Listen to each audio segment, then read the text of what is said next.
Comme précisé dans la précédente vidéo, les démons ont plusieurs niveaux d'influence. L'oppression, la régression, la suppression, la dépression. Et ces influences peuvent aller même jusqu'à la possession. L'oppression, premier niveau d'influence démoniaque, constitue un véritable danger pour tout enfant de Dieu. Souvent suscitée par la peur, l'opposé de la foi, elle se manifeste par l'apparition d'un poids intérieur gênant, voire même frustrant, d'une douleur sourde qui pompe l'énergie, sabote notre paix et notre joie. Ce poids peut provenir soit d'une condition inconfortable, d'une situation embarrassante ou de l'action d'une personne ou d'un groupe d'individus qui cherchent à vous dominer. L'oppression constitue la porte d'entrée préférée du diable. Sournoise, subtile et surtout progressive, elle a la particularité de fournir des alibis pour pouvoir désobéir aux ordonnances et aux commandements de Dieu. L'action de l'ennemi, de nos âmes, commence souvent par l'oppression, car il s'en sert pour vous pousser à pécher, sachant pertinemment que le péché éloigne de Dieu et que la désobéissance ouvre la porte à la malédiction. Ésaïe 59, versets 1 à 2 est très clair à ce sujet. Non, la main de l'Éternel n'est pas trop courte pour sauver, ni son oreille trop dure pour entendre, mais ce sont vos crimes qui mettent une séparation entre vous et votre Dieu. Ce sont vos péchés qui vous cachent sa face et l'empêchent de vous écouter. Deutéronome 28, verset 15 nous dit « Mais si tu n'obéis point à la voix de l'Éternel, ton Dieu, si tu n'observes pas et ne mets pas en pratique tous ses commandements et toutes ces lois que je te prescris aujourd'hui, voici toutes les malédictions qui viendront sur toi et qui seront ton partage. » Retenons donc que le diable opère, primo, pour vous soustraire de la direction du Saint-Esprit en intensifiant et en diversifiant ses niveaux d'influence à votre encontre. Secondo, pour vous conduire à la désobéissance et au péché avec comme fausse excuse vos difficultés du moment, ce qui vous semble sur le moment insupportable. Ainsi, le diable cherche par ses moyens à vous priver à jamais de la gloire de Dieu. Pour faire face à ces influences susceptibles de nous oppresser, il est important de comprendre comment elles agissent. D'une part, le diable va utiliser des mauvais esprits à son service. Ce sont des esprits d'oppression qui ont pour mission de tourmenter les personnes vers lesquelles ils sont envoyés. Rendre leur vie insupportable par l'accumulation de problèmes, de gênes, de toutes sortes et de tout genre. La Bible dit dans Ecclésiaste chapitre 7, verset 7, « L'oppression rend insensé le sage ». Cela signifie que l'oppression peut rendre fou, faire perdre ses moyens ou son libre arbitre, son bon sens à celui qui en est victime.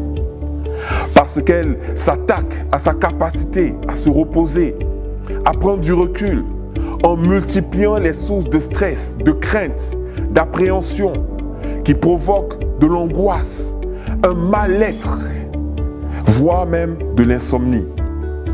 L'oppression va amoindrir l'équilibre général et influer négativement sur les facultés morales, psychiques, intellectuelles de celui qui en souffre. D'autre part, l'ennemi peut utiliser quelqu'un pour nous opprimer. Cette personne, alors, exerce sur nous une autorité excessive et accablante. Notez bien que cette personne est utilisée, car comme nous l'avons dit, Satan est notre seul adversaire. Le diable passera donc par elle pour établir un joug sur votre vie, vous soumettre à sa volonté, pour influencer négativement vos choix et vos décisions. Il peut s'agir d'un parent, d'un patron, d'un conjoint, d'un pasteur ou même d'un frère ou d'une sœur dans l'église. Cette personne opérera une influence néfaste et tentera de vous contrôler. Cette emprise peut vous amener à perdre confiance en vous, à douter de qui vous êtes, mettant l'accent sur vos erreurs, vos faiblesses, sans jamais chercher à vous relever, mais plutôt à vous accabler toujours plus, essayant de vous priver de votre véritable identité. Résultat, vous n'êtes plus prompt à l'effort. Vous souffrez d'un pessimisme chronique. Vous perdez vos forces. Votre foi s'anesthésie. Nous devons savoir que l'oppression peut aboutir à un véritable harcèlement mental avec des conséquences désastreuses. Premièrement, sur le plan physique, certaines personnes peuvent, par exemple, ressentir des maux de tête ou de poitrine, des difficultés à respirer. D'autres vont s'éloigner peu à peu de leur environnement social, de leur famille, de leur groupe d'amis, pour pouvoir s'apitoyer sur eux-mêmes et tomber dans la solitude et l'isolement. Deuxièmement, sur le plan spirituel, cela se traduit par une baisse de régime dans leur vie de prière, de leur temps de méditation, de la parole, et un détachement grandissant envers leur communauté. Ce désintérêt pour les choses spirituelles empêche d'être en phase avec Dieu et vivre en plein accord avec sa volonté. L'oppression les pousse alors petit à petit à poser des actes stupides, irréfléchis, avec des conséquences plus ou moins graves, notamment à l'encontre des recommandations de Dieu. Le pire dans tout ça, c'est que ces victimes le savent, elles savent que c'est mauvais, mais elles le font quand même. Comment vaincre l'oppression? L'oppression a pour synonyme assujettissement, joug, domination, contrainte, tyrannie, dépendance, servitude, esclavage. La Bible enseigne que l'onction brise le joug, qu'elle met fin au pouvoir de nuisance de l'oppression. Quand Dieu dit dans Jérémie chapitre 28 verset 2, « Je brise le joug du roi de Babylone », l'Éternel dit en fait qu'il brise l'oppression du roi de Babylone sur ses enfants. Ésaïe chapitre 9 verset 3 nous dit « Car le joug qui pesait sur lui, le bâton qui frappait son dos, la verge de celui qui l'opprimait, tu les brises comme à la journée de Madian. » Dieu veut briser l'oppression dans la vie de ses enfants. L'Éternel prend plaisir à libérer les opprimés qui crient à lui. Exode chapitre 3 versets 9 à 10 nous dit « Voici les cris d'Israël sont venus jusqu'à moi et j'ai vu l'oppression que leur font souffrir les Égyptiens. Maintenant, va, je t'enverrai auprès de Pharaon et tu feras sortir d'Égypte mon peuple, les enfants d'Israël. » David a dit « Délivre-moi de l'oppression des hommes, afin que je garde tes ordonnances. » Psaume chapitre 119, verset 134. « Car il délivrera le pauvre qui crie et le malheureux qui n'a point d'aide. Il aura pitié du misérable et de l'indigent. Et il sauvera la vie des pauvres. Il les affranchira de l'oppression et de la violence, et leur sang aura du prix à ses yeux. » Psaume 72, versets 12 à 14. Dieu délivre par l'onction. Alléluia. Ésaïe 10, 27. En ce jour, son fardeau sera ôté de dessus ton épaule et son joug de dessus ton cou, et la graisse fera éclater le joug. Amen. Il faut comprendre que la graisse dont on parle ici, c'est l'onction. Le bœuf s'engraisse et son cou grossit, Et le joug autrefois qui l'opprimait ne résiste pas à la pression exercée par l'onction grandissante. Plus vous vous nourrissez et vous exercez spirituellement, plus vous grossissez et devenez fort.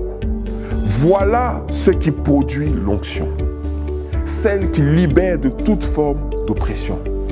Je vous invite à prier avec moi. Seigneur, délivre-moi de toute forme d'oppression au nom de Jésus. Je renverse toute forteresse d'oppression dans ma vie au nom de Jésus. Je me libère de tout joug de l'oppresseur dans ma vie au nom de Jésus. Oppression ancestrale dont j'ai hérité de mes parents. Je brise votre influence dans ma vie, dans mes rêves, et tout rêve d'oppression, tu lâches prise au nom de Jésus. Oppression de sorcellerie, tu es neutralisé par le sang de Jésus. Tout homme fort qui cherche à m'accabler est vaincu au nom de Jésus. L'oppression, quelle que soit ton origine, tu n'as plus aucun pouvoir sur mes pensées, dans mes décisions, mes choix. Tu disparais et tu es consumé par le feu du Saint-Esprit. Je démantèle toute œuvre des esprits malveillants, des esprits de torture et d'esclavage. Je brise vos actions et je vous déracine. J'invoque le feu du Saint-Esprit afin qu'il consume tout dépôt d'oppression dans ma vie et dans mon entourage au nom de Jésus. Que tous ceux qui s'approchent de moi avec le désir de m'opprimer soient repoussés par le feu du Saint-Esprit. Que le pouvoir de nuisance de mon environnement soit neutralisé au nom de Jésus. Tout cercle d'oppression est brisé. J'arrache ma destinée, détenue par l'esprit familier et tout esprit qui veut s'opposer à la volonté de Dieu dans ma vie. Je déclare que le manque, la maladie, l'intimidation et l'harcèlement qui sévissent contre moi sont vaincus au nom de Jésus. Merci Seigneur, car mes pensées, mes rêves et ma vie sont libérés au nom de Jésus. Je décrète la fin de l'oppression. Je vous invite à liker cette vidéo et à la partager massivement sur les réseaux sociaux, Facebook, YouTube, Twitter, pour pouvoir contribuer véritablement à bénir la vie de quelqu'un à travers ces enseignements. Restez connectés en vous abonnant à ma chaîne et en activant les notifications. Il y a des notifications pour ne rien rater de la suite. Que Dieu nous bénisse. Shalom.